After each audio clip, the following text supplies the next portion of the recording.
for anyone that's in the Facebook group. You can just search NFT 365 on Facebook and it'll pop up the Facebook group. It is a pop-up group on Facebook, which really just means I can cancel it whenever I want because Facebook groups overwhelm me because they feel like they're never ending, and I feel like it's a. So when I launched it, I was like, I got called a pop-up group, so it's not as overwhelming. But yeah, so we're gonna have so Jotham's audio is gonna come through my photo here on Twitter Spaces, but this is live and we're recording it over there on both YouTube and Facebook. So give me 1 minute on audio and then we'll get started. All right, we're gonna pause here and we're gonna go.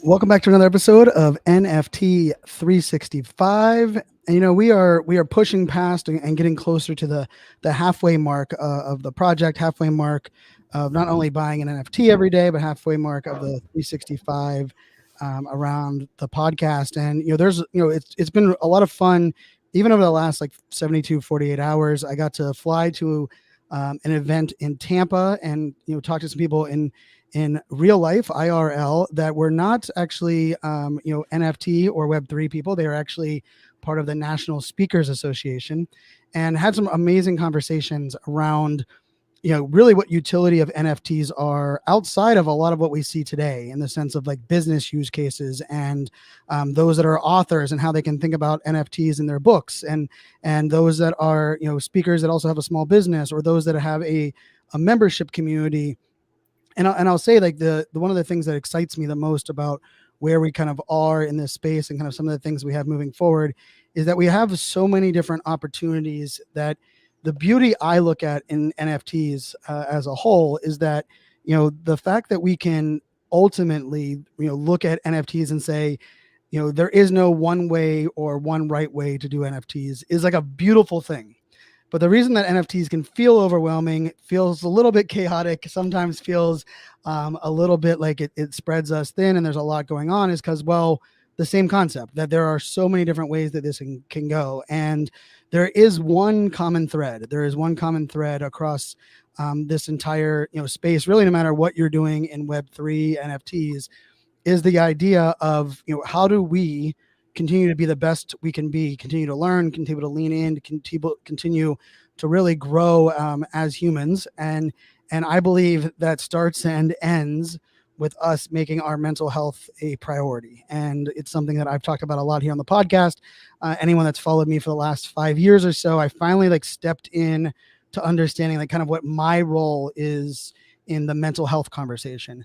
But I also am very quick to say that I am not a professional and I did not have degrees or a background in this space, but I've been very blessed to surround myself with those that are professionals in this space that can help guide me, help mentor me, help shape even some of my own views, and in some cases keep me on the right rails and saying, hey, how you're bringing these conversations to life is important. And so today's guest, I'm super excited that Jotham is joining us, and he is just one of those professionals that not only is a professional in the mental health space, but he is someone that is fully in on Web3, on NFTs, and really extremely active in a couple of the communities that I'm very much a part of. And we've become fast friends in many different ways.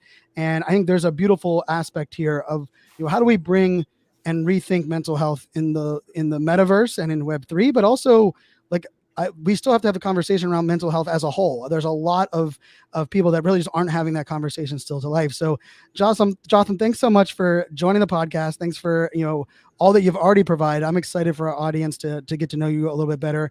Give us a little bit about your background, and then we'll kind of tap into the Web3 NFT side, but give us a little bit about your background and who you are. Sure. Yeah. Thanks for having me on the podcast, Fanzo. Obviously, I'm a huge fan of the podcast, a huge fan of you, but personally, a huge fan of NFT 365 and the whole Discord community. A lot of great people in there. So I'm excited for this opportunity to come in here, on here and talk to you guys about some of this stuff. My background is kind of unique. So I live in Massachusetts, grew up around this area, went to architecture school, got a degree in that field, worked in the field for 2 years, decided I was going to be very unhappy doing it. Still a hobby of mine, still something I love to learn about, but just, notice there's a difference between hobby and career. Switched careers, decided to start volunteering, and got into the mental health realm of things. So I went back to grad school, got my MSW, which is a master's in social work. and became an LICSW, which stands for Licensed Independent Clinical Social Worker, which is just one of probably 4 or 5 different degree tracks and licensure tracks you can use to be a mental health professional. I then started my first company in 2013, and that was basically my initial company was more focused on coaching, and then that inevitably kind of led to 2019, where I started Riser and Tread with a colleague of mine, John Cuna, who I've known since about 2015. And Riser and Tread, we're about 20 clinicians. We built up just in 3 years to about 20 clinicians, and we focus on youth male mental health, mostly working with young guys who are anywhere from 8 to 25 years old in age. And that's sort of our focus. So we overlap therapy and coaching. We think that coaching overlap with therapy works really well for young guys in particular. I think young guys kind of have an expectation of what they think therapy, quote unquote, is when they come in. And because our vibe is much more that of a coach, I think it allows us to connect with young guys and get on their level and speak their language in a way where we can explain and discuss difficult mental health topics without sounding jargony or without the power dynamic feeling sort of unbalanced, not in their favor in a way that might make them kind of go in the other direction. So that's kind of the main focus of our business. During the pandemic, we started the Grim Drive podcast, which was mainly us trying to look for a creative way just to connect with more people and give them free information that we thought would be helpful. And so we did that in a way where our focus was on teaching about mental health through the lens of sports and pro sports and athletes, especially for a lot of young guys. That's an easier way to learn about some of this stuff. One, because they look up to some of these athletes, and athletes were speaking out about mental health much more. So it sort of lent itself nicely to us doing that. But also it's an easier first step for people to hear about someone else's experience with mental health and maybe feel a bond there instead of having to be their first step be them actually talking about what they're going through. So that's been great so far. We've done so we're into year 2. I think we're around the 52 episode mark, which we're pretty proud of. It's I'm sure, preaching to the choir here, way more work than I ever thought. A podcast is basically like its own business. And that's if you do it once a week. So obviously that was one of the things when I first came across you fans, I was like, this guy is doing a daily podcast. Like I couldn't believe it, started listening to it and, kind of rest is history. So. Well, I mean, I'm excited to tap into a lot of those pieces that you kind of brought up, and I think it's so important, for those that are listening, like part of the reason that, I integrate a lot of the mental health things within episodes, not just even episodes that are only titled mental health, is I think of myself, and I think of myself 5 years ago, even, I was diagnosed ADHD. I've told that story many times where that day changed my life. Like, I mean, there's not many days in my background where I say my life changed, and it was the day I was diagnosed ADHD. And it wasn't because I was medicated. It wasn't because all of a sudden I saw the light, but it was like this permission to recognize that my brain just works differently. But it was also my permission to realize that the mental side for me growing up, just honestly, was never discussed. I was at my parents' actually for Easter this weekend, and I was having this conversation with my mom and dad, and we were sitting around, and they were like, they were very excited and proud of what the discussion is. But I was asking my mom about back in the day, what was the discussions? I was born in 81, right? What were the discussions around when I was diagnosed? And she was telling me they would go into teachers and tell the teachers do you think Brian has ADHD? We know he's struggling the grades. And they would say things like, no, he is so happy, so involved. He loves everyone around him. It would be impossible for him to have it. Kids that have it look like this, right? My mom even said she had a mental visual until really I was 31 years old. Whenever I came out and told my mom that I was diagnosed, and it took a couple of years before I shared it publicly. And it's such an interesting shift. And I think especially for, and you mentioned men, males that are, from a standpoint of when someone would tell me something like therapy and they were like, you're going to go lay on the couch and talk to somebody, that vulnerability to me with a stranger is hell no. And this is someone that's I'm very open and transparent, let alone those that aren't. So I'm curious, you mentioned, you quickly have grown your practice. You also have the podcast side. What would you say is some of the driving factors that have helped open up the mental health dialogue that we see across the culture now? We know it's not where we would love for it to be, but it's definitely, I feel, especially in the last 5 years or so, completely come to the forefront. I credit a little bit to Gen Z, but I'm curious for you, from your standpoint, where are you seeing kind of like the driving force for this conversation that's shifting? And then maybe what are some of the things that we know are still like massive roadblocks? Yeah, it's a great question. I definitely give credit to the younger generations. I feel like they have kind of led the way in some ways about being able to show vulnerability, being willing to discuss mental health, being willing to put themselves out there and prioritize theirs and the concept of mental health altogether. I think that's a great thing. So that's definitely part of what's driving it. I think the stigma was reducing gradually. I think having important people in important places, especially like athletes, like we've covered on the podcast, speaking out about that, particularly like, males in positions of power, I think talking about that helped, especially young guys, right? I think so that might not, I don't want to give credit to, males in position of power in terms of driving the mental health conversation across the board for everybody. But for young guys who look up to them, I think it's certainly been beneficial because they see a LeBron James or they see another athlete kind of talking about mindfulness or talking about their mental health struggle. And it immediately gives them sort of permission, I think, to be open about their own mental health and about being, talking about that.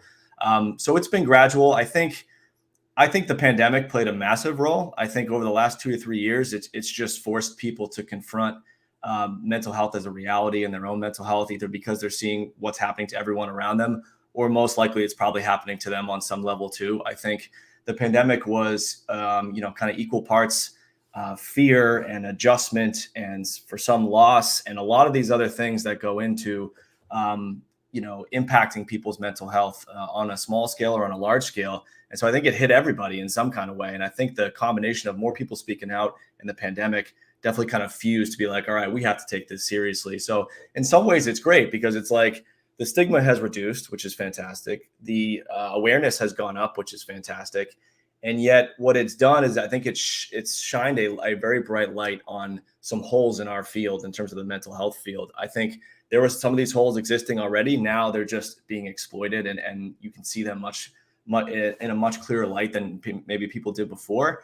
And so that kind of relates to the roadblock question, that second part that you had asked, where I think there's a lot of current issues in the mental health field that we're up against, right? There's not enough clinicians, period. There's not enough really skilled clinicians who have expertise in specific areas, which is related to the not enough in general, but also its own kind of thing. I mean, like we just need bodies. We need more people to do this work, but we also need more people who are really good at it. There's a lot of bad therapists out there, a lot of bad mental health clinicians. And so access to care is important, but you also want to get access to good care because those are two kind of separate things. The insurance landscape is beyond broken. I don't know that I don't have a solution for that necessarily, but it's definitely not working. I don't think it's going to work anytime soon for a lot of different reasons, which is probably its own podcast episode. I think the cost of care is a huge barrier.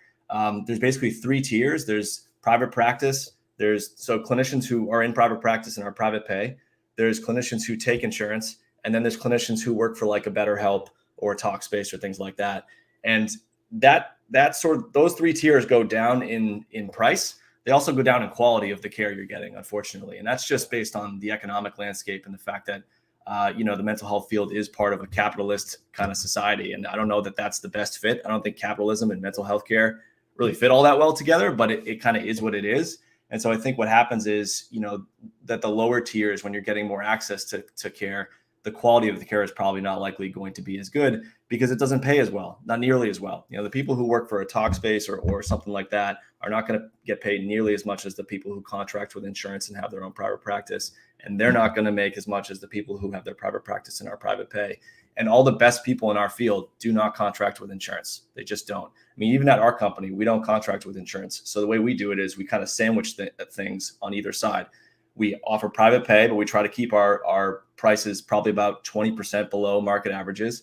And then we offer pro bono free stuff. We bring on interns, we pay our interns, and we get them to do free youth mentoring, even though we pay them. So they don't bring in any money for the company, but they bring value to our company because they can offer free services to people in need that can't get connected to care. So those are some of the roadblocks. I'll cover a couple other ones real quick because I don't want to go too far, but there's interstate red tape. So if you're licensed in Massachusetts, you can't necessarily do therapy in another state unless you get reciprocity there.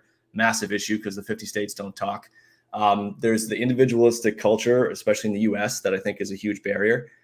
There's the loneliness epidemic. trauma is pretty much everywhere, right? And then there's clinician resistance to technology. I think, like, I've heard a lot of people talk about these ideas about getting mental health clinicians into Web3.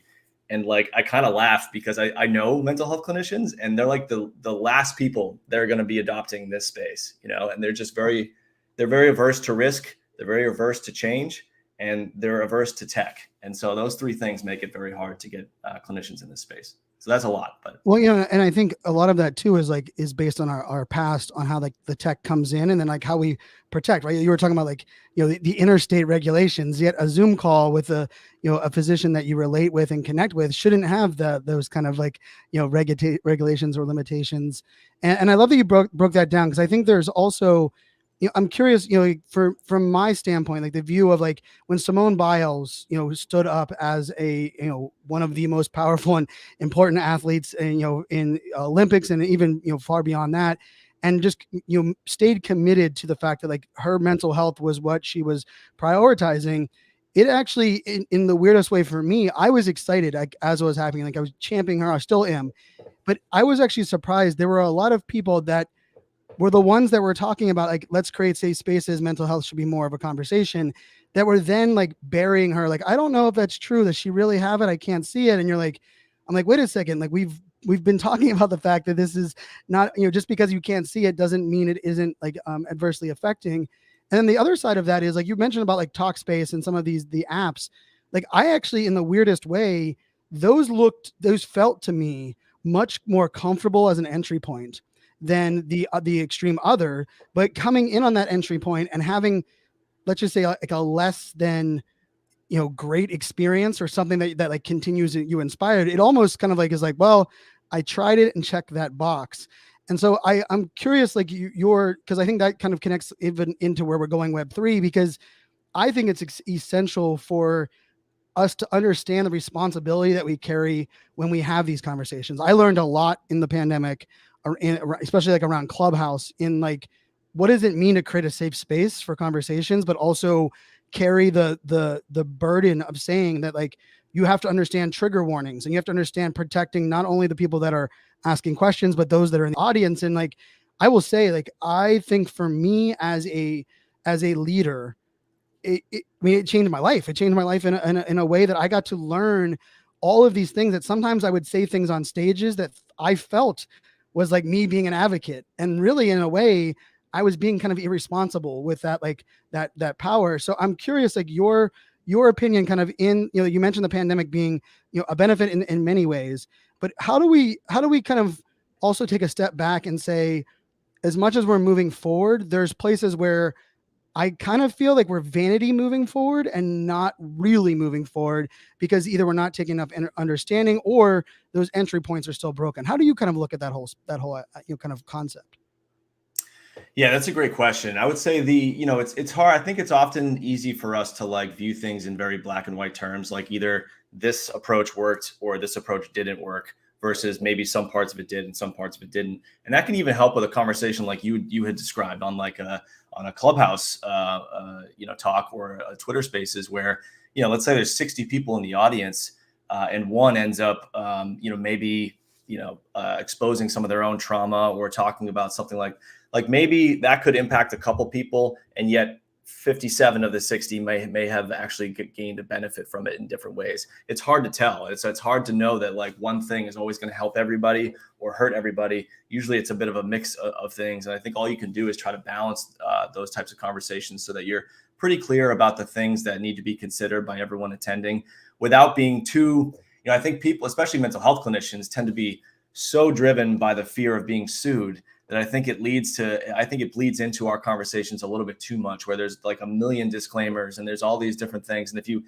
you God forbid ever leave a voicemail on a therapist's phone, if anyone's ever done this, they'll probably see that it takes about 5 minutes to get to the point where you actually leave a voicemail, because there's a 5-minute diatribe about, you know, if you're in an emergency, do this, and it's all because they don't want to be sued by anybody. And I think that fear, I kind of think it does a disservice to people a lot of times, because it ends up becoming a barrier in and of itself. But I love the fact that you're willing. You mentioned this earlier, the fact that you have kind of shifted into your own role in the mental health realm of things in terms of how you talk about stuff. I love that. I told you that offline too, is that I think we need more people like you who have, a lot of intelligence, a lot of drive, a lot to offer in terms of skill sets, and they have their own personal and general understanding of mental health concepts.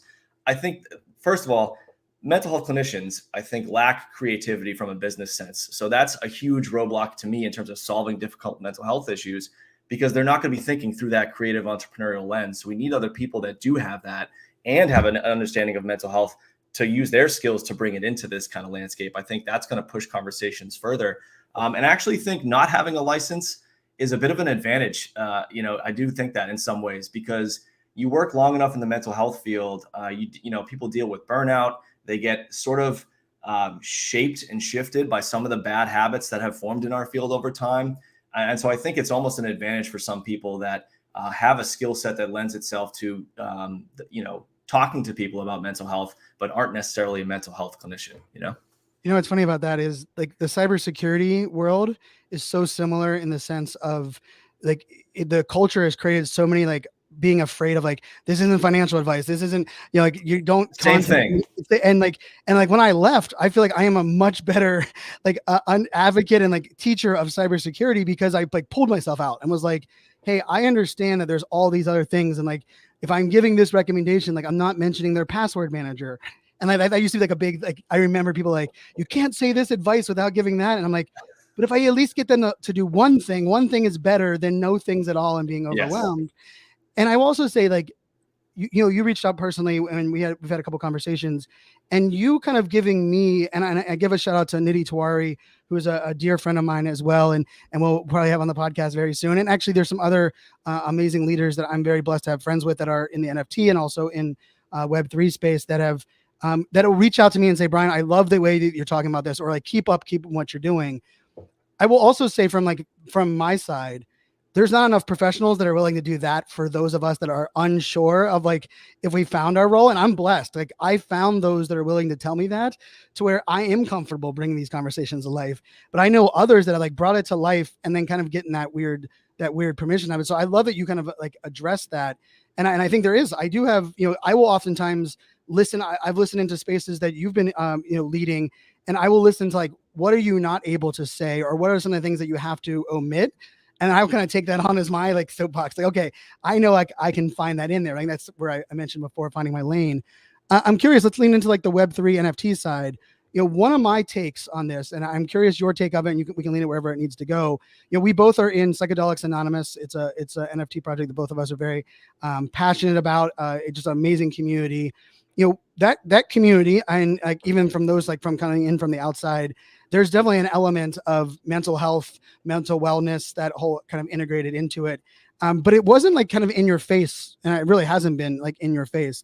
But I've actually taken, like, someone asked me this weekend about like, where would I look at it from like a like mental health, like taking a bigger role in NFT space. And I made the comment, and I'll let you kind of just jump on this, is I was like, actually, rather than mental health having individual NFTs, like I would rather mental health experts being tied to multiple NFT projects to be able to shed their light in that way, rather than it being all on one. What is your take kind of on like that like role? Because as you said, risk adverse, but also tech adverse, but also let's face it, the onboarding for Web3, we all like to say we're early, but because we're early, it's a hot mess. Like it's a hot mess for onboarding. So I don't blame a lot of people for not getting in. How do you look at it as like kind of the place that we could probably move the needle the most when it comes to integrating, mental health professionals into this Web3 NFT space? That's a great question. Yeah. In terms of integrating, so this is where I think I don't know if I want to go as far as say I pump the brakes on the mental health Web3 NFT overlap. But I would say I'm approaching with a little bit of like caution in terms of, what my hopes or expectations. I try to not have expectations, period, because I think those are dangerous. But what my hopes are for the overlap between, mental health and Web3 or NFTs is I'm trying to be like realistic about it, because I think just because, the Web3 or NFT landscape is so open and it gives people hope that we can create anything. I think that's what's amazing about it. It's one thing I love about it. Doesn't necessarily mean that there's going to be a Web3 solution to the mental health roadblocks that exist, right? To me, I think there are other non-Web3 solutions that have to happen first, and then Web3 and the tech use can then amplify something. I think I've heard you talk about how technology is at its best when it's sort of aiding something else, right? When it's like able to take something that's maybe good and amplify how great it is, not create the goodness from the beginning, right? I think that's how I look at mental health, because Web3, I'm still open-minded. I'm still optimistic. I'm hopeful to keep learning about this and hear other people talk about maybe how there could be a solution. But I don't know that Web3 can fix not enough clinicians existing. I don't know that Web3 can fix not enough skilled clinicians existing in the mental health field. I don't know that Web3 can fix the insurance landscape and the reality of that, or the interstate red tape. I don't know. I think what I've seen that I'm most bullish about in terms of how Web3 or NFTs overlap with mental health has nothing to do with mental health professionals. I think it has everything to do with the fact that people are connecting. I think the loneliness is such a huge epidemic that people don't talk about enough, that I think the fact that you see people not only connecting in the NFT space or the Web3 space, but they're kind of connecting in a very specific way. They're kind of combining like community with purpose and fandom. Like those three things are kind of all wrapped up into one, which I've never seen exist anywhere else. Especially because of fandom, you know, with sports teams, and you're a huge sports fan. My voice is also half gone because I was at the Celtics last night, by the way. What a game. What a game to be at. My goodness. Best NBA game I've ever seen in person, hands down. I can't believe you were there. Like, I mean, watching it was one of the best watching yes. NBA games ever. So, I mean, that's awesome. Yes, totally in shock. So, you know, with fandom, there's some great aspects, but there's also some kind of risks and some stuff that goes too far, particularly with male fans. You know, they take it too seriously and they get territorial and all these other things. I don't think I see those negative aspects of fandom nearly as much in the NFT space as I do in like the general sports kind of fandom space. So I think the fact that people are connecting and they have these common bonds and they have this community and this shared purpose and the fandom really helps. Like I didn't know that coming in. When I first started learning about NFTs, I was like, I started to get sold over time about the whole, you know, digital proof of ownership, combined with the fact that artists are finally being recognized to do great work instead of having to be paid nothing. Those two things alone were like, finally, when I started to learn about it, blew my mind. I did not expect anything else. I didn't know much about this landscape. I had no idea what MetaMask was, all that kind of stuff. That's why I started listening to your podcast, because it helped me with a lot of those things. And then I got into this space and I learned about Discord and I started to interact with people. And the community aspect, I know it is a cliche sometimes and projects toss it around and whatever, but when it's actually happening in a real way, in a helpful way, in an authentic way, it's something I haven't seen anywhere else. And it's personally helped me. I feel more connected to people than I did, particularly post-pandemic and what we just went through. So I guess that's to me is like the biggest thing I think that's going to help people's mental health has nothing to do with mental health professionals. Well, and I love that you brought up, you know, there's multiple aspects in the sense of like, you know, it's also like we have to like, you know, I always say like, you know, technology isn't here to solve people problems, right? People solve people problems. Exactly. Technology is great once those problems are solved, we can amplify, we can scale, we can magnify. Yes. But there's also like the element of, and actually I'll give a shout out to Non-Fungible Therapist, tweeted out. Yeah, he was also, great follow on Twitter. Because we are recording live on Twitter Spaces. You know, tweeted out that there's 9 Twitter Spaces going on like within like the next couple hours, all with mental health in the topic, that are all kind of NFT or Web3 leaders that are having these spaces. So like in a weird way, like it's not actually like Web3 or the NFTs. Like there is the sense that because we're getting people into some of these areas to have, you know, active conversation on Twitter Spaces, on Discord, we're almost like, you know, hey, we got this attention. Now we can talk about some of these topics, but it's not necessarily like NFT driven or Web3 driven, which I love that you brought up. And then there's also, you know, Taylor Berg jumped into our Twitter Space, and Taylor is the growth and content marketing lead at Talkspace. And Taylor, which is super cool. Like if I think about this from a collaboration perspective, right? Like, you know, Jotham, when you and I were like, we were connecting, we were having this conversation, like me being able to follow you and jump into your Twitter Spaces and listen to how your dialogue is shared and how you're bringing some of these things to light, you know, especially with some of the conversations with athletes, like I'm learning how I can bring those conversations better to my NFT community, but to, you know, to the podcast. And I think there's something really powerful, because I don't know pandemic, the opportunity for us to like learn through like literally sitting in rooms with others that are experts in this field. Like I was actually thinking about this, you know, when we were in Clubhouse on a regular basis, I was like, I don't know if I've ever sat, like there was no YouTube, even though there were some podcasts, like those podcasts always felt like it was like, oh, that's the mental health podcast. And like, I've shared this before. Like I often like identify like, oh, I'm already working on my mental health. Like I don't need to listen to that podcast, but like I'll listen to a Brene Brown conversation, and then she'll go into this amazing conversation around mental health and like blows my mind. And I'm like, that's what I needed. And you mentioned like that loneliness factor, right? And I think that is such a piece. Now, I have heard people share that like the metaverse is the answer there, right? Because the metaverse can be that we can, kind of have that immersive experience of having people around us. I kind of like, I would love for that, believe that is the right way, but like, I'm also questioning like, the loneliness factor is, it is about like these connections. And I like audio because I think the intimacy of audio is just something that most even, that aren't in our space haven't kind of like figured out to wrap their head around. But I do get a little worried in the overwhelming sense of like, if we believe like, I've jumped into many metaverse, actually multiple different platforms, multiple different events. And there wasn't a place that I felt like, there wasn't a time where I was like, wow, this is so immersive that this could be, therapy for me, or this could be a step further than like social audio could take us. Now, maybe that it's because we haven't gone there yet, but what is your, like, cause I was Googling like, today just for the podcast, I was like Googling like Web3 and mental health, and almost all of the news articles are like some connection to the actual metaverse. And like, they show like two pictures of two avatars being like, this is how loneliness is solved. And like, I think a lot of that is like wishful thinking, but like, what is your take on the actual metaverse conversation and mental health, even kind of outside of NFTs? Yeah, I would say I don't know what the solution is in terms of mental, like how you solve the big mental health challenges within the metaverse or within Web3. But I will say I think the solution is going to be one that's a little bit disguised or indirect, right? And you brought up a great example of this being the opposite way, the mental health podcast, right?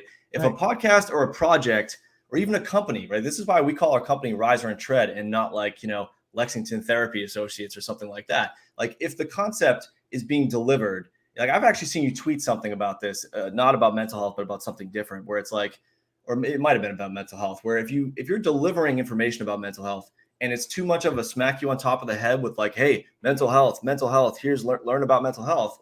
I actually think it turns people away. Like I think you need to be able to translate mental health concepts into something that's a little bit more enjoyable or more, more diverse in terms of like the content that you're creating or how you're delivering it.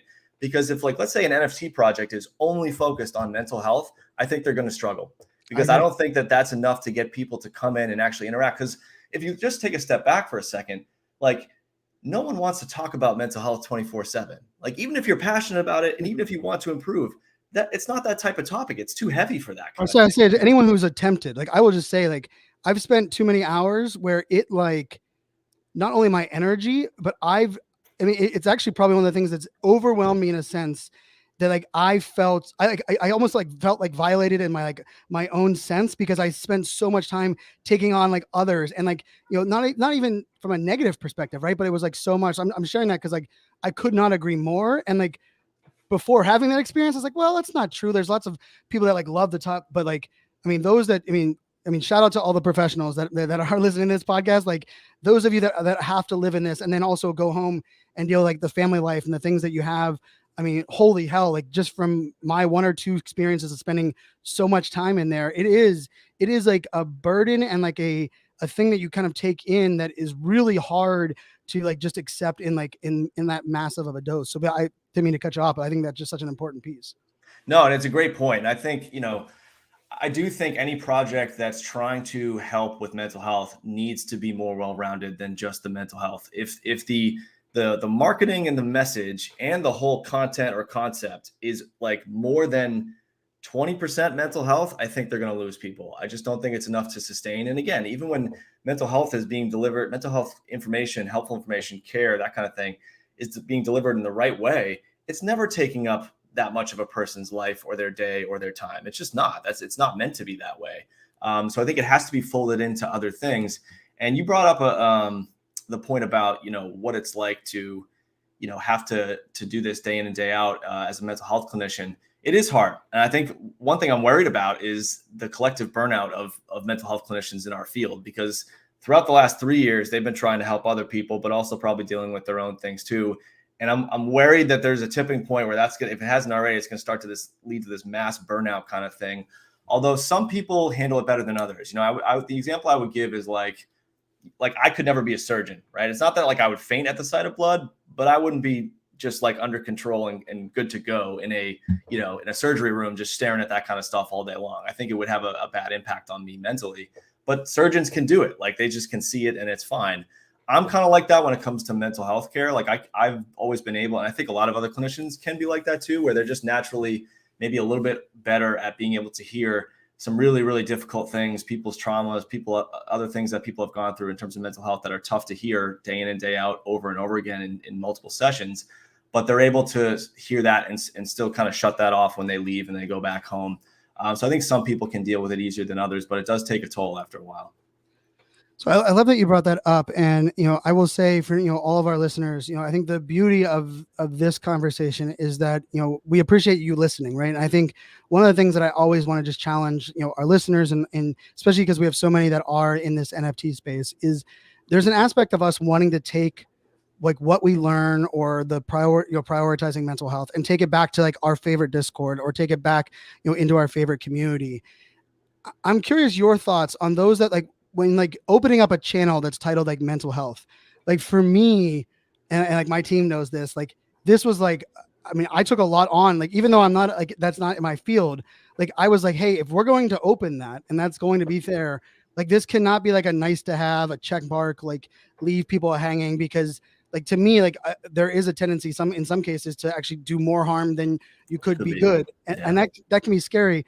What would be your advice for like those that, and maybe it's not like, advice for actually even just for a Discord, but like those that, I like to say like it took me about 4 years after diagnosed ADHD and like wanting to like immerse myself in like the learning of the like, ADHD culture that I realized, oh, wait a second, there's a whole mental health game here that I haven't really understood. But like, there's a lot of people that are like, hey, maybe they have an individual story like mine, or maybe they're just like, I get it, but I want to be an advocate or an ally. What would be your like kind of recommendation on people like they can provide value, but not create that kind of that blurred area that could end up being, more harmful than good? It's a great question. To step back and do like the high level view, I think this kind of relates to mental health as a term being, there's a lot of people, I've noticed this trend where people, especially in my field, are sort of annoyed by the term mental health now. And I think I come from a different perspective on that. I think a lot of clinicians will be like, oh, mental health, like it's so cliche and it's too broad and blah, blah, blah. What I think is like the fact that it's annoying people means it's being said a lot. And to me, yes, I'll take that any day of the week, because that means it's actually being talked about finally enough by a lot of people. Like that to me matters way more than if it's been saturated to the point where it annoys some people. So I come at it from that angle to start. That being said, a mental health channel, I think the Psychedelics Anonymous project is one that has intentionally held off on having. I think they have a channel, but it hasn't been opened yet. They haven't, allowed people to type in there or interact in there. And I think that was a smart decision, because I think they're paying attention to what's happening some of these other mental health channels. I think it's one of those things where on the surface, like in theory, seems like a good idea, but unless you do it very specifically, I think it can kind of go off the rails a little bit.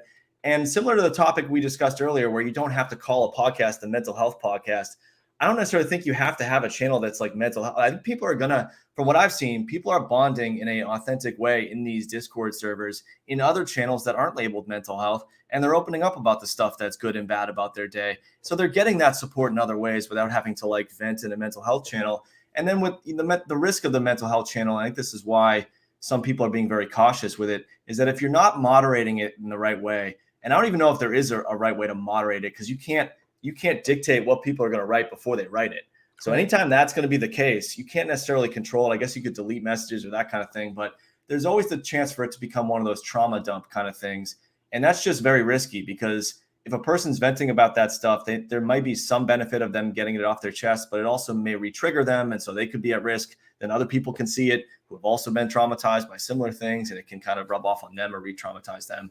So I think the mental health channel, I would say I'm not sold on that yet as a thing. I think if people are going to do it, they have to have, maybe that's where professionals can be in there kind of moderating, or it can be limited in terms of who's in there when.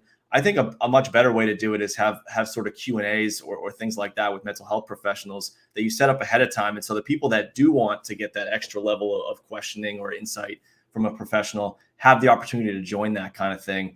But there's someone there that can kind of rein things in if they need to, because they know how to do that or when to do that. Yeah, and I'll say that was a lesson that I had to learn kind of the hard way in Clubhouse. And I was doing a lot of rooms with Nitty, who is a professional in the space, and it was under the Mental Health Matters like umbrella, and it was one of the largest clubs over there in Clubhouse. And then there were a lot of people that were like, I was like, oh, I'm gonna start a room on my in my club and my channel, and it was a great conversation. But I got to a spot as an advocate and ally that I felt started getting uncomfortable, where I was afraid that for the people in the room as well as and I was blessed. Like as the conversation's happening, I texted Nitty, who was my, and I was like, I need you in this room. And she came within seconds. And from that day, I made it like my mission that I'm going to have my professionals that are at my disposal that can come in. And it wasn't just like diffuse the situation, but to give someone that, they weren't providing therapeutic help, right? They weren't kind of going outside. She wasn't going outside there, but she was able to kind of recenter it and say like, hey, let's make sure that you aren't, in a place where you're causing, self-harm, or you're not setting this up. But we can also have to remove this conversation, because that night, like I got off Clubhouse and I was emotional. I was bawling my eyes out, because like that feeling of like that taking on, like, hey, I was there creating that safe space. And so I love that you kind of brought that up on like the mental health, the channel itself, and even like these conversations. And I'm curious too on, like you mentioned like the mental health, the word, right? And I hate, like you've heard on the podcast, I can't stand when we use like vernacular as like the argument to like block people out, or like that's our entire discussion. Like when we make that our only discussion, we're ruining all this time that we have for people. And like let's just get over the fact that we might, if it's mental wellness or mental health or whatever, as long as these words are being thrown out there. I'm curious from a from the professional side of the house, when we look at like their involvement in NFTs, and even like there is the element to be anonymous, right? And I'm curious, just from this doxed undoxed conversation, it got a little heated in my Discord. And for all those that are out there, you definitely want to jump over to the Discord. I love that we can have like these open debates, and part of it was like, like there, some are from the vantage point, there is no excuse to be doxxed, that you should be using your first name, last name, and have it connected. And and there's others, like there's some scenarios. One of the scenarios that came to life for me was actually like those that are in the mental health profession being able to like enter themselves into the conversations and these discords to assess where they could be best helpful, without kind of coming into it and being like, okay, here's the person with the 4 letters or the 3 letters after their name. What is your thoughts there on like, for those that are like kind of getting into a project? Because I hate feeling like it's almost like a celebrity or athletes gets in there, right? And they're like, I want you to talk about our project outline, or we want you to wear it on your NASCAR patch, and you're like, hold on a second, like that's a human behind there as well. What's your take on kind of like that kind of like integrating, or kind of that intersection where professionals in this space can fully immerse themselves without having to feel like that pressure of kind of taking on that role as well? Because I think for a lot of professionals, you mentioned their own burnout, like finding an NFT community for mental health professionals that allows them the freedom to be themselves and like connect, I think is a beautiful like result of this. What's your thought on that kind of whole opportunity for professionals out there? Yeah, that's a great question, and it's a very nuanced kind of topic, and I think it's to some degree, I think it should be individual, personal choice on that kind of thing, because there are situations where therapists might want to stay undoxed so that they can sort of get the lay of the land and sort of observe the landscape, figure out what's going on before they make their decision on how to be helpful. I mean, I'm definitely doxed, right? I have been from the start. But that's what I did in the beginning. Was I was doxed the whole time, but I was trying to dabble in different projects and learn about stuff. And so some people might not be all that comfortable being doxed while they're going through that kind of exploration process, because it can be, there's a little more pressure, right, for some people to not be in the wrong project or not make a misstep or say this or that. So I think if people want to stay undoxed because they're doing that, that's fine. I think that's their choice and they should be allowed to do it. I also think, like you mentioned, this is one thing where I wouldn't say I'm going to do it, but I would be lying if I didn't say I'd be tempted from time to time to have some other account or have the opportunity to be undoxed, because this hasn't happened to me in the NFT space, believe it or not, which I'm kind of proud for the NFT community. I don't think people have approached me in the NFT community like I'm some therapist. They need to just ask me questions. I've never had that happen before. And that's happened to me in real life. Like, this is a thing that happens to therapists where like friends and family, they start to view you as the mental health clinician, not the brother or not the, friend or whatever. And that can lead to people, not intentionally monopolizing you for your professional, qualifications, but unintentionally sort of overusing that a little bit when you're just trying to be not a therapist. I think that happens to a lot of clinicians in our field. So I could see that happening to some people in this space. It hasn't happened to me personally, but I also wouldn't blame people for wanting to stay undoxed for that reason. This also gets into the territory of like the only part of Web3 and NFTs where I feel like a therapist should be doxed always, in my opinion, is if they're going to be offering any level of care. I think there has to be something set up for that. Now, I have heard there's some kind of concept, you might know more about this, I don't know a whole lot about it, called like zero knowledge proofs or something, where you can like basically have something behind the scenes that allows people's doxed information to be encrypted so that their identity and location and other things are accessible if there's, in the event that there's a safety concern or something like that. So you can tap into that if you need to, but those people, both the clinician and the client's information, still stays secure from each other or that kind of thing. Because otherwise, if you don't have some mechanism like that, and people end up offering mental health support in this space, and they're undoxed, that to me is a huge risk and a red flag, in my opinion, because I think any clinician who's trying to help people should have their identity be out there and should want the identity of the client or the person getting help to be known, because otherwise, how do you know what their details are really? How do you know where they are? How do you know to get them a high level of care if they're in an emergency or that kind of thing, No, I mean, I thank you for sharing that. I think that's such an important component here. And like for all those that are listening that are trying to kind of relate to that, like feeling, we all know if the word NFT is brought up to any of us that are in this space, the only thing people ask us about for the next 2 hours are NFTs and crypto, right?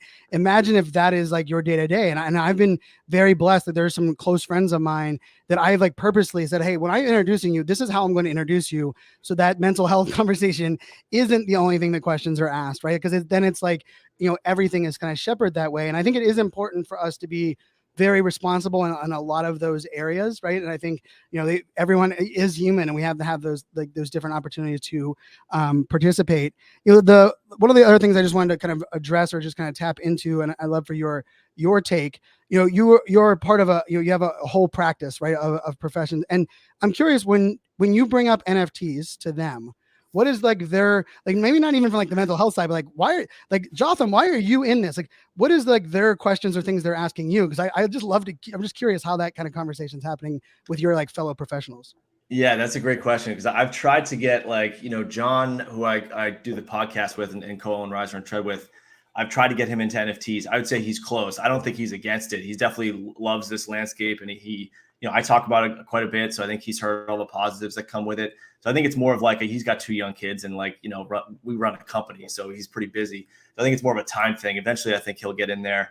I've talked to a few other people at the company. I think I think it's like my conversations have probably been similar to what you and other people have had with these conversations, where you get anywhere from an eye roll to, I've had conversations not with people in my field, but with other friends a couple who were actually legitimately like mad that I even brought it up. I mean, like legit, like I texted them like, hey, I've really found this experience to be pretty cool. And there's a lot of these hidden aspects that I don't think you'd know until you get in here and you actually experience this culture and these people and this landscape.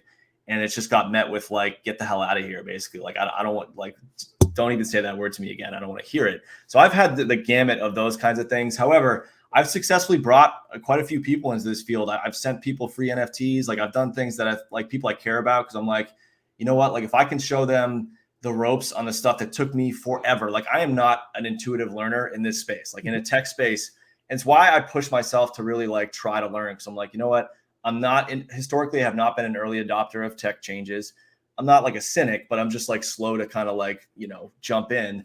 This time I was like, I'm going to push myself to really learn about it and try to get into this space. And once I had that knowledge, I was like, well, why, instead of my friends having to, wait 2 years or 3 years or 5 years and reinvent the wheel themselves when they're trying to go through this, I can maybe help give them a cheat sheet of things in terms of setting up a MetaMask. So I've had nice conversations, and it's a fun experience when you sit down with someone over a Zoom call or in person. You help them set up like Coinbase, and you help them set up their MetaMask, and then you send them an NFT, and then it pops up. And sometimes you send them one that hasn't revealed yet, and that's its own fun experience. So the conversations have gone pretty well. This is why I said earlier that mental health clinicians are like the last to adopt technological changes. If I could guess like the percentage of mental health professionals who even know what an NFT is or how to acquire one, I think it would be far, far lower than any other segment or group, within the population. So that I don't know what the solution to that is, but it's definitely going to be a barrier. Yeah, I think you're probably right on that side. And I loved, I think there is like something about like we've all kind of been in that area. I actually had somebody that has known me for many, many years, and I got to meet in person. And I know they're not listening to the podcast because of their comment, but they were like, Brian, like I think a lot less of you now because you went all in on NFTs. Like they said that to my face. And I was like, the interesting part was they drove many hours to come see me talk on the topic, which was like, you think less of me, but now you're realizing like, and I, and like for me, it's like, well, whatever their entry point or knowledge of this space was so like, and I feel bad for them getting that like onboarding, right? Like their impression of it. And it could be them, but it could also be whoever, like kind of what we mentioned before, right? There's been opportunities where, maybe some people have had amazing opportunities in like kind of the, an app-based therapy, and it's changed their life. There's also the other side where it could have been bad. And we know that happens on both sides, but sometimes we will just blame the tech or the space because it's so much easier to blame than to change, right? Or to learn, as you said. And I also say, just for our listeners, there can be an assumption that like, that you were an early adopter in your space, and that's why you're in here as a professional. And I'm glad that you kind of brought that up, that that wasn't like, natural in your background. I'm curious from your take. I've mentioned Psychedelics Anonymous a lot on the podcast. It's probably one of, actually, it's definitely in like the top 3 projects that I've just like blessed to be a part of. The community meetups. I know you're even organizing a meetup in person, very upcoming soon. Share to our audience a little bit about like what attracted you to the project, and then what do you feel in the Psychedelics Anonymous? And this isn't shilling or promoting for those that are asking, but like I often feel like it's important for our audience.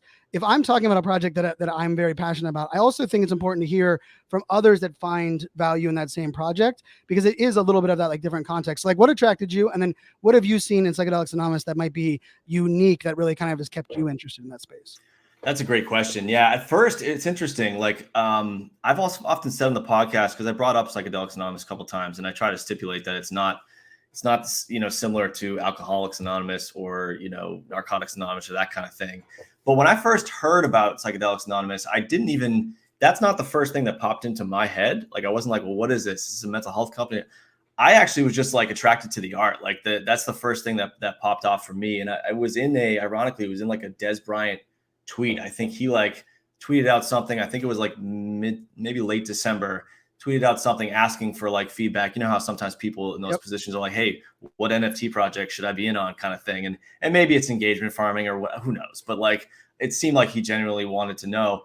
And, this is, as you've probably seen, and a lot of people have seen, the Psychedelics Anonymous community of holders are pretty active on Twitter and in comments. So they like descended on the comments. So I was scrolling through the comments because I was just learning about NFTs in late November, early December. So by the end of December, around Christmas time, I was looking on Twitter, and I saw this Des Bryant tweet, and I'm like, all right, I'll see what people are posting in the comments, because maybe that I'll find a project I might want to jump in for the first time, because I hadn't bought one yet. And I saw all these, these Psychedelics Anonymous Genesis kind of PFPs with like the masks and some without masks. And I was like, man, I just thought it was so awesome, like so badass, like excuse my language, with the art, that I was like, man, I want to learn about this. Like, this is really cool.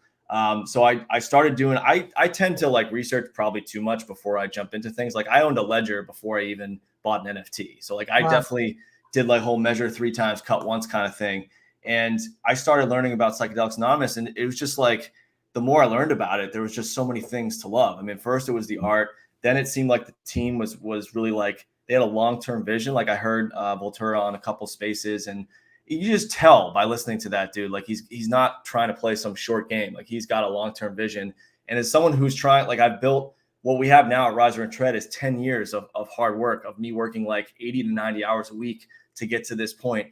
And we have a vision for where we're going to be in 10 years. So anyone who has a vision to try to do something difficult and help people and solve problems, or create something that's worthwhile and bigger than them, I respect the hell out of that. And so I heard that in his voice and looking at the roadmap. And so that made me jump in. And then, before you know it, you start to learn about the people in the community. And that's what's really kept me, is that like, there's just so many like good-hearted, genuine, authentic people in that community that all support each other, whether it's on Twitter or, they like the Twitter spaces they have aren't officially like affiliated with the Psychedelics Anonymous team, so to speak, but they're just run by the community. They have one every day on a different topic. They have one on Thursdays. It's like Theory Thursdays, about the lore behind Psychedelics Anonymous as a project. They have mental health or mindfulness Mondays. That's usually something about whether mindfulness-based meditation led by Mistress Venom, who's someone in that community, or they talk about other mental health topics. And sometimes they talk about NFTs and other things. So it's very informal, but also very helpful.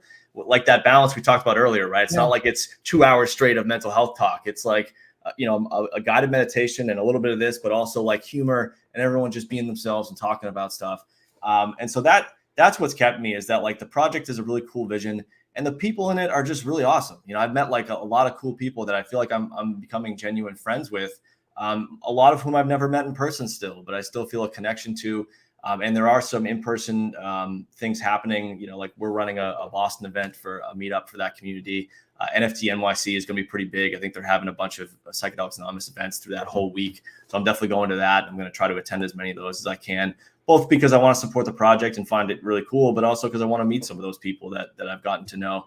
And that relates to what you said. I think the talk spaces and the BetterHelps, I think one thing that's really cool about that is that it is a lower barrier to entry. It doesn't cost as much. And more importantly, I do think that the whether it's texting or audio only, I do think is a much more approachable first step for people. I think you start to see that even in Twitter spaces or other things, that it's easier for people, I think, to open up in those spaces gradually than maybe they would be able to in person. And those types of, not necessarily with like a therapy platform, but in a Twitter spaces, I think that kind of context or that medium neutralizes a lot of factors that people intentionally or unintentionally use to judge people. I don't think it's always a conscious thing. But you think about race, you think about age, you think about ethnicity, that stuff is wiped away when it's audio only, because you don't know that information. And so you're not going to judge a person because they're 17. Like I've heard some 16-year-olds talk about stuff that blows me away, like whether it's technologically or even with mental health. And I think and I think I try to like not let that stuff dictate how I value people or trust what they say anyway, but we're human and sometimes it's unintentional. And so I think when it's neutralized, that can definitely help. So they kind of went off the rails there on that other topic. But the last thing about Psychedelics Anonymous, I'll say, is that they're trying to, at the very like base of what they're doing, they're trying to help further the research when it comes to use of psychedelic assisted therapy.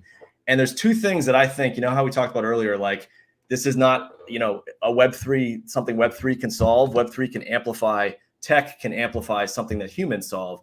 I think there are two things that I think that are going to lead to like the best changes when it comes to collective mental health. One is the use of psychedelics in psychedelic assisted therapy, because I think it can help with a lot of difficult situations where people have treatment resistant conditions like depression or PTSD or things like that. And the other is like advances in brain research. I think like there's a lot of stuff that I think is going to happen in the next 5 to 10 years in terms of them mapping the brain or mapping the mind, similar to how they mapped the DNA sequence, years ago. This is something where I think that's going to continue. And so anytime, if I see an NFT project that's going to support one or both of those two things, I'm all in, because I think that's what's going to push the research where it needs to go so that we can have the most improvements in terms of access to care and also treatment outcomes. I love that, both of that. I've actually had the opportunity to actually experience both on both sides. I went to the Brain Training Center in Atlanta, and it was a very eye-opening experience for me, sitting through that myself, even having the device on my head and going through a lot of the best practices to learn how my brain worked. And I didn't actually go forward to the next step, but because it gave me so much actually. It actually gave me a little bit of freedom to better understand, like even just at a high level, some of the things, like the way why am I so emotional about things that others are not emotional, and like some of those things. And so I love that you brought that in. I also love, like to me, like, even your entry point into PA like I actually knew Votora before he ever had a name of the project. He actually reached out to me and it's like, hey, would you be interested in a project that was doing this? And the name he gave me was so completely different than Psychedelics Anonymous of what he thought the project might become. And I remember just being interested that he was asking me for like my input and help, but it wasn't like, how can I like use you as like a social advocate or a retweet? Or he was like literally, and I was like, I like you that you like, that was your approach. And I was a fan that kind of ever since was kind of a beautiful entry point. So, Jotham, thank you so much for all that you've shared here. I'm going to put your podcast links to the things that you have in the show notes as well. I guess for, as we kind of wrap it, from a standpoint of, things that you're most excited about, like personally and kind of in this area, where do you see, like, if people that are listening to this, maybe they want more, they want to take a step forward more, or even they're like, we all know we're all looking for like use cases that kind of help. What's something you could leave the audience with, that kind of like a thought or like an idea that maybe gets us kind of going forward as we kind of leave this episode? In terms of like NFT projects, or in terms of like the mental health NFT overlap and where you can go either way, whichever one you prefer. Yeah, it's interesting. So, I mean, I think I would go in the direction of like looking for a project that is able to blend in some indirect, I wouldn't call it like indirect play to earn, but I think like if there's a way to harness the fact that people, when they know they're not earning things, they're not doing it to earn money, they're not doing it to earn a return or that kind of thing. They're helping people because they enjoy helping others. And I'm a firm believer that like there's no such thing as a selfless act, because I think like when you're trying to help people, like some people convince themselves they're doing that because they're selfless, but it's the biggest benefit you can have personally is to help other people, right? Especially because it's good to try to work on yourself. This is one thing I think I would leave listeners with. It's very good to try to work on yourself, right? Self-improvement's key. Self-awareness is so key. I know I've heard you talk about that. That was one of the things that really like drew me to your podcast and your community, was that you hit the nail on the head with self-awareness being something that's often lacking in people and so key to their happiness and well-being and success. Self-awareness and working on yourself is very key, right? But it's got a limit. If your whole life day to day becomes this grind of self-improvement, you're going to end up pretty unhappy. So I think it's good to do it to a degree. It's also good to take some focus off yourself and try to, help other people and be there for other people, because it will uplift you too, whether you want it to or not. Oh, I love that answer, because you're right. We have a tendency to overclick, right? Like we do no self-awareness, and then all of a sudden, all we're doing is self-awareness, yes, self-improvement, self-help, and you're like, get down this rabbit hole. Or even like, from a consumption perspective, right? Like there has to be like a balance of consumption and creation, or you just become the person that is learning always and not doing anything with it, which is no better than someone that doesn't learn anything, that doesn't consume anything. So I'm so glad you made that kind of like a touch point. And, I think for our audience too, like one of the things that I hope that you kind of, get from this conversation, but also a lot of our interviews here on the podcast, is like, perspective is a beautiful thing. Right. And I just love, for me, that's part of what I found to be kind of like a secret weapon, is I don't have to be an expert in what I'm sharing. I'm going to share something that I know no one else can share. And that is my own unique perspective to what I'm experiencing, to the things that I'm about. And that's also why I love to bring in those that have a perspective that is either unlike mine or can come at a different way. And so for those that are, that are listening, and you might be struggling to find your way or getting started, just remember that piece of it, right? That it is about our own perspective on things that we're experiencing. No one's walked in your exact shoes that got to where you're at. And oftentimes that's usually what people are like, well, I have to wait till I'm an expert. And I was that person in the mental health conversation. Like I remember removing myself from multiple conversations because I didn't feel like I had the letters after my name or the degrees. And then I realized, wait a second, like my perspective has a place here, and it not only has a place, but it's needed. It's going to unlock doors, open up doors. And in a way, we become like the greatest, advocates and really, branching out so much of what the professionals that are doing. And I'm just thankful to have professionals like yourself, Jotham, in my life that can encourage me, that I can learn from, but also feel like they're willing to work with me. Right. And I will say, like, that is the beauty. If I had to say anything about Web3, whenever my wallet was compromised, the amount of outpouring love, still, we're 22 days out since my wallet was compromised. The love, support, empathy has just been, something that I couldn't even imagine. Like, even as someone that like loves this space, until you experience it and continue to experience it, it is something that, it makes me even more bullish in the weirdest of ways. Compromising my wallet and losing what it actually made me more bullish because of the amazing humans that are here to support and put that out there. But I also know, if I wasn't sharing my perspective and putting myself out there throughout this whole time, I wouldn't have even given people the opportunity to do that. So I think there's a beautiful kind of synergy here, a beautiful lesson. So make sure you check out Jotham's podcast. Also, I'll put links to Twitter. Great follow on Twitter. We're gonna be hanging out in New York City, that's for sure, and I might be able to make it up to Boston. That's on my radar as well. So for everyone that's listening, as always, thank you so much for tuning in. We are super powered by the ADHD coin over on Rally.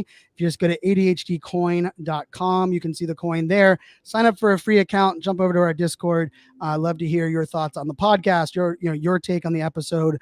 And as always, reach out to us on Twitter, on social media. That's where we're at moving forward. So until tomorrow, my friends, make it a great day. Cheers.